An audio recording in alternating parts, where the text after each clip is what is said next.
नमस्कार साथियों, राज online info YouTube channel पर आप सभी का बहुत बहुत स्वागत है। साथियों, आज हम इस वीडियो के माध्यम से कैबिनेट के अहम फैसले के विषय में, जो कि 18 माह के डीए एरियर पर सकारात्मक अपडेट आया हुआ है, उसके संबंध में हम बात करेंगे। आगे चल के सरकार 18 महीने के डीए डीआर के संबंध में कौन सा कदम उठाने वाली है और आने वाले समय में 18 माह का डीए डीआर कब तक कर्मचारी और पेंशनरों को मिल जाएगा, इसके संबंध में हम आज इस वीडियो के माध्यम से बात करेंगे। साथियों, वीडियो शुरू करने से पहले आपको बता दें, अगर आप हमारे यूट्यूब चैनल पर नए हैं तो प्लीज़ चैनल को सब्सक्राइब जरूर कर लें और ऊपर दिए गए बेल आइकन को क्लिक कर नोटिफिकेशन में ऑल सेलेक्ट कर लें, ताकि कोई भी लेटेस्ट वीडियो अपलोड होने की सूचना आप तक नोटिफिकेशन के माध्यम से सबसे पहले पहुंचे। साथियों, आपको बता दें कि हमारे यूट्यूब चैनल पर कर्मचारी और कर्मचारियों से संबंधित क्रमोन्नति, डीएडीआर, पदोन्नति और सरकारी नौकरियों की भर्तियों के संबंध में तथा पेंशनरों के संबंध में और सरकारी योजनाओं के बारे में वीडियो के माध्यम से सबसे पहले अपडेट दिया जाता है। इसलिए साथियों, आप हमारे चैनल को लगातार वॉच करते रहें और वीडियो अच्छी लगे तो वीडियो को लाइक करें, कमेंट करें और वीडियो को शेयर करें।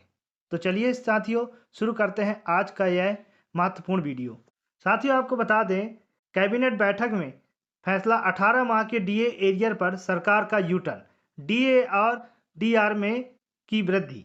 क्या है इस खबर की सत्यता, कर्मचारी और पेंशनरों के बारे में यह मुख्य बिंदु पर करते हैं बात। साथियों, कर्मचारियों और पेंशनरों के मन में, सभी के मन में यही सवाल है कि कोविड के समय में जो 18 महीने का डीए एरियर है, वह कर्मचारियों का जो हक है वह कब मिलेगा, और पेंशनर भी इस 18 महीने के डीए का लंबे अरसे से इंतजार कर रहे हैं। अब वित्त मंत्रालय के द्वारा एक बहुत ही बड़ा ऐलान किया गया है। तो साथियों, आगे देखते हैं क्या है पूरी खबर। दोस्तों, आज विशेष रिपोर्ट देश के करोड़ों कर्मचारियों और पेंशनर्स के लिए है, जो लोग नौकरी में हैं और जो सेवानिवृत्त हो चुके हैं।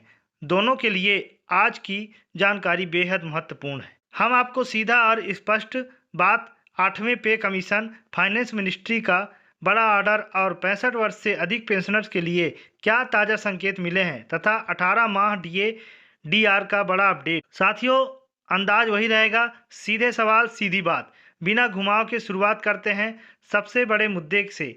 बड़ा अपडेट। इस समय का कर्मचारियों और पेंशनर के मन में सबसे बड़ा सवाल है अलाउंस यानी डीए और डीआर रिलीज में कितनी बढ़ोतरी होने जा रही है। ताज़ा आंतरिक संकेतों के अनुसार एआईसीपीआई इंडेक्स के नवीनतम आंकड़ों के आधार पर एक और उल्लेखनीय वृद्धि का आधार तैयार हो चुका है। सूत्रों के अनुसार डीए वृद्धि का प्रतिशत पिछले वृद्धि से अधिक प्रभावित हो सकता है। सरकार महंगाई के दबाव को ध्यान में रखते हुए महंगाई को लेकिन सकारात्मक दिशा में ले जा रही है, जो कि सरकार द्वारा समान अनुपात में बढ़ाया जाएगा। इसका सीधा अर्थ क्या है? डायरेक्ट सैलरी में इजाफा, डायरेक्टर पेंशन में इजाफा और बड़ी राहत की संभावना है। अब बात करते हैं एरियर्स को लेकर। वित्तीय स्तर पर समीक्षा चल रही है, कई विभागों से डाटा एकत्र किया गया है। यहाँ सबसे बड़ा संकेत यह है कि यदि डीए की वृद्धि पिछले वित्तीय वर्ष से लागू होती है तो कर्मचारी और पेंशनर्स को एक मुफ्त भुगतान मिल सकता है। फाइनेंस मिनिस्ट्री ने आंतरिक मूल्यांकन में यह स्पष्ट किया है कि राजकोषीय संतुलन को ध्यान में रखते हुए तैयारी रखा गया है। इसका मतलब क्या है? एक मुफ्त भुगतान या 2 से 3 किस्तों में एरियर्स, यह विकल्प खुला रखा गया है। अब आते हैं सबसे चर्चित मुद्दे पर। ताजा अपडेट के अनुसार 8वें पे कमीशन के गठन की प्रक्रिया को औपचारिक रूप देने के लिए वित्त मंत्रालय ने आंतरिक नोट तैयार किया है। प्रारंभिक संरचना और टर्म्स ऑफ रेफरेंस पर चर्चा हो चुकी है। अब इसे संतुलित करने की तैयारी है। सबसे अहम बिंदु फैक्टर में सुधार की संभावना। बेसिक पेमेंट में संरचनात्मक बदलाव, पेंशन रिवीजन को वेतन संशोधन से जोड़ने का संकेत। इसका सीधा अर्थ है सिर्फ वेतन नहीं, पेंशन भी उसी अनुपात में पुनर्गठित हो सकती है। फाइनेंस मिनिस्ट्री का बड़ा आधार क्या है? अब यह समझना जरूरी है कि आधार क्या बना है। फाइनेंस मिनिस्ट्री में 3 मुख्य बिंदुओं को आधार बनाया गया है। लगातार बढ़ती महंगाई, कर्मचारियों की वास्तविक क्रय शक्ति में कमी, वरिष्ठ पेंशनर्स पर आर्थिक दबाव। इसी आधार पर नीति स्तर पर पुनर्मूल्यांकन शुरू हुआ है। अब सबसे अहम, 65 वर्ष से अधिक पेंशनर्स। ताज़ा संकेत बताते हैं कि 65 वर्ष से अधिक आयु वाले पेंशनर्स के लिए अतिरिक्त पर गंभीर विचार चल रहा है। संभावित प्रस्तावों में शामिल है। अतिरिक्त लाभ स्वास्थ्य सहायता से जुड़ा हुआ है।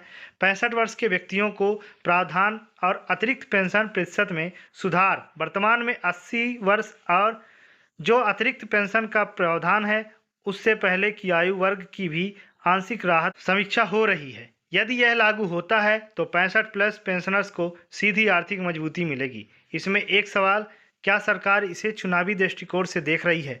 सूत्र बताते हैं कि यह कदम द्वितीय विश्लेषण और दीर्घकालिक संरचना सुधार के तहत किया जा रहा है। साथियों, कर्मचारियों के लिए क्या संकेत है? यह एक सकारात्मक आंतरिक चर्चा है जो कि एर्थ पे कमीशन के गठन की प्रक्रिया, सक्रिय 65 प्लस पेंशनर्स के लिए विशेष राहत पर गंभीर विचार, फाइनेंस मिनिस्ट्री में राजकोषीय संतुलन के साथ मॉडल तैयार किया जाएगा। अब सीधी बात, यदि डीए में उल्लेखनीय वृद्धि होती है और एर्थ पे कमीशन को औपचारिक मंजूरी मिलती है तो आने वाला समय कर्मचारियों और पेंशनर्स के लिए संरचनात्मक बदलाव का समय होगा।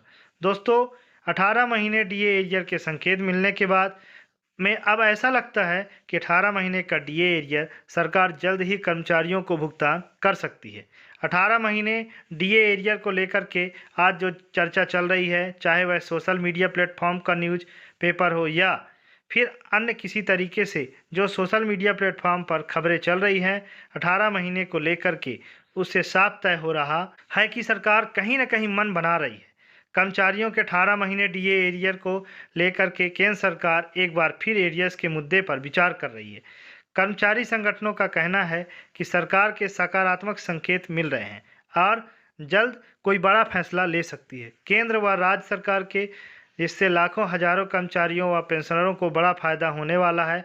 सूत्रों के मुताबिक वित्त मंत्रालय और कार्मिक विभाग के बीच इस मुद्दे पर आंतरिक चर्चा हुई, जिसमें भुगतान के तरीके और समय सीमा पर मंथन किया गया है। यानी सरकार अब इस पर नोट सीट बनाना शुरू कर दी है। और सरकार ने अभी क्या अपडेट जारी किया है, 18 महीने के एरियर को लेकर के कर्मचारियों एवं संगठनों ने जब दबाव बनाया तो सरकार फिर उस पर चिंताजनक टिप्पणियां लिखने लगी। और सरकार ने जो अभी लेटेस्ट अपडेट दिया है, यानी 18 महीने डीए भुगतान को लेकर के, वह एक संकेत और उससे यह तय हो रहा है कि सरकार कहीं ना कहीं मूड बना रही है कि कर्मचारियों को 18 महीने का डीए एरियर देना चाहिए। कितना परसेंटेज डीए एरियर देने का अनाउंसमेंट जारी होने वाला है या फिर जो अपडेट आई हुई है तो कितना परसेंटेज कर्मचारियों को एरियर मिलने वाला है और किस हिसाब से कर्मचारियों को 18 महीने का भुगतान किया जाएगा, पूरी जानकारी आज के इस वीडियो में हम आपको डिटेल में बताने वाले हैं।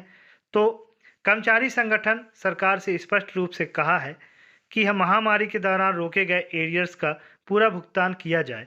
कर्मचारियों को उम्मीद है कि आगामी बजट या कैबिनेट बैठक में इस पर कोई बड़ा निर्णय लिया जा सकता है। सांसदों ने सरकार से पूछा है कि 18 महीने डीए एरियर पर फैसला कब लिया जाएगा। मीडिया रिपोर्ट्स के अनुसार एरियर भुगतान को लेकर कैबिनेट में नोट शीट तैयार किया जा रहा है, यानी जितना भी एरियर बकाया है उस सभी के ऊपर सरकार लेटेस्ट अपडेट लेकर आ रही है और अपडेटिंग चल रहा है, उस पर नोट बनाए जा रहे हैं, उसमें पूरा मंथन किया जा रहा है कि अगर 18 महीने का एरियर भुगतान करते हैं तो देश को कितने पैसे की ज़रूरत पड़ेगी और कितना आर्थिक लॉस होने वाला है। तो इन सब चीज़ों पर मंथन करने के बाद में सरकार कोई नई रणनीति अपना सकती है। लगातार मांगे और ज्ञापनों के बाद सरकार ने मामले पर गंभीरता दिखाई है और सरकार ने यह भी कहा है कि हम कर्मचारियों का कोई भी हक नहीं छीन सकते तथा कर्मचारियों का बकाया पैसा ब्याज सहित लौटाया जाएगा, अर्थात कर्मचारियों को उसका लाभ दिया जाएगा। सरकार एक मुश्त या किस्तों में भुगतान पर भी विचार कर रही है। जैसा कि सभी को मालूम है कि पहले कई बार यह न्यूज़ चली है कि सरकार 3 किस्तों में बकाया राशि देगी। जैसे अलग अलग स्टेट्स से जो खबर आई है उस पर भी हम बात करेंगे। अभी फिलहाल देख लेते हैं कि सरकार का क्या रुख है। तो एरिया में जब भुगतान होगा तो जाहिर सी बात है कि एक साथ सरकार सभी कर्मचारियों को भुगतान नहीं कर सकती और एरियर को लेकर के उसको आसान 3 किस्तों में भुगतान करने का जो नियम है और सरकार राजनीति भी बना रही है। कुछ अधिकारियों के बयान से संकेत मिला है कि सरकार समाधान की दिशा में आगे बढ़ रही है, यानी सरकार 100% यह समाधान करने की कोशिश कर रही है कि कर्मचारियों को बकाया राशि कितनी है और एक कर्मचारी को कितना पेमेंट करने की ज़रूरत है। इस आधार पर सरकार अपनी रणनीति बना रही है और इसी रणनीति पर आगे भी काम कर रही है। यदि जल्दी निर्णय नहीं हुआ तो देशव्यापी आंदोलन की चेतावनी दी गई है। यानी जल्दी निर्धारित नहीं हुआ, अगर सरकार ने इस काम को करने के लिए देरी किया तो लगभग इस पर आगे भी सरकार मुसीबत में खड़ी हो सकती है, क्योंकि आंदोलन जैसी चेतावनी भी सामने आ रही है। लगभग 50 लाख कर्मचारी और 65 लाख पेंशनर प्रभावित होंगे। इन कर्मचारियों की 18 महीने डीए एरियर की मांग को लेकर के 50 लाख के कर्मचारी और 65 लाख पेंशनर प्रभावित हैं कि अगर सरकार ने डीए एरियर नहीं दिया तो यह एक मौका है, और इसी मौके में तमाम कर्मचारी हैं जो कि सरकार को अपनी मांगों को पूरा करवाने में अच्छी तरह से आता है। विशेषज्ञों का मानना है कि एरियर्स मिलने से उपभोक्ता सूचकांक बढ़ेंगे। जितने भी विशेषज्ञ हैं उनका यही मानना है कि सरकार के पास जो बकाया राशि है हर हालत में देना ही पड़ेगा। सरकार कुल वित्तीय भार का आकलन कर रही है। सरकार, जैसे कि हमने पहले बताया, सरकार अभी अपनी नोट्स बना रही है और नोटिस में एक व्यक्ति को कितने पैसे की ज़रूरत पड़ेगी उसका आकलन कर रही है। उसके बाद में कुछ अहम फैसला ले सकती है। यदि फैसला होता है तो कर्मचारियों को एक साथ बड़ी राशि मिल सकती है। निष्कर्ष, आज की ताज़ा स्थिति यह संकेत देती है कि महंगाई को देखते हुए सरकार दबाव में नहीं बल्कि तैयारी में है। फाइनेंस मिनिस्ट्री ने आंकड़ों के आधार पर मजबूत आधार तैयार किया है। 65 वर्ष से अधिक आयु वालों के लिए राहत का रास्ता खुल सकता है। 18 माह एरियर्स और रिवीजन दोनों दिशा में सकारात्मक संकेत हैं, और अंत में कहा जा सकता है कि सवाल सिर्फ बढ़ोतरी का नहीं है, सवाल है सम्मानजनक अधिकार का, सवाल है सम्मानजनक हक का, सवाल है सम्मानजनक सम्मान का। तो साथियों, उम्मीद करते हैं कि आज का यह इंफॉर्मेटिव वीडियो आप सभी को पसंद आया होगा, और वीडियो पसंद आई है तो हमारे वीडियो को लाइक ज़रूर करें, कमेंट करें, शेयर करें, और अगर आप हमारे यूट्यूब परिवार का अहम हिस्सा बनना चाहते हैं तो प्लीज़ हमारे चैनल को सब्सक्राइब ज़रूर कर लें, और ऊपर दिए गए घंटी को क्लिक कर नोटिफिकेशन में ऑल कर लें, ताकि कोई भी नई वीडियो अपलोड होने की सूचना आप तक सबसे पहले नोटिफिकेशन के माध्यम से मिल जाए। तो साथियों, मिलते हैं इसी तरह के इंफॉर्मेटिव वीडियो के साथ फिर से। तब तक के लिए बहुत बहुत धन्यवाद। जय हिंद।